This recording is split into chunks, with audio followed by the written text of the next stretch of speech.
বাড়িতে বসে আছে, পুজোটা কেটেছে, ঘর দৌড় এলোমেলো, গুছাই, মায়ের হাতে হাতে কাজ করে দিই, না ইচ্ছা হয় না মহারানী। সারাদিন খাবে খাবে, পেছন উল্টে শোবে খাবে।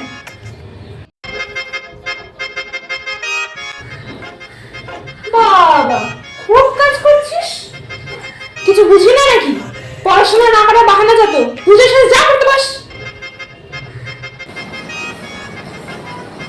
সারাদিন আমি বাড়িতে বসে আছিস, একটু বেরো, আশপাশ দেখ। মানুষকে বাড়ির অ্যাড্রেস বলতে গাছপালা, মন্দির, ব্যাংকের সাহায্য নিস। ডেলিভারি বয়কে ল্যান্ডমার্ক বলতে পারিস না, কি আর বলবো।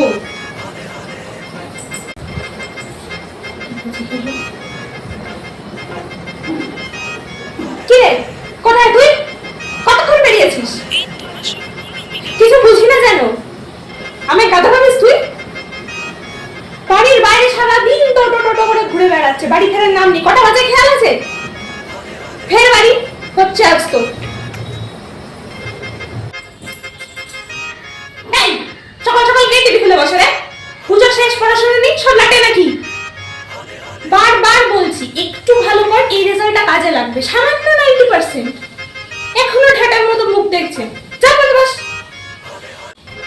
এই মানু, সামনে দোকান থেকে একটু হলুদ গুঁড়ার প্যাকেট এনে দে তো। 50 টাকার প্যাকেটটা আনবি, বেশি আনতে হবে না, পরে আমি আনবো। বসে দিকে হচ্ছে, তরকারি পুড়ে যাচ্ছে আমার। এই মানু, নিচে রেশনের ছেলেটা এসছে, যত টাকাটা দিয়ে আয় তো। তুমি যাও না, আমার দেখছো তো এই শোন, পড়ছি। আমায় শেখাস না।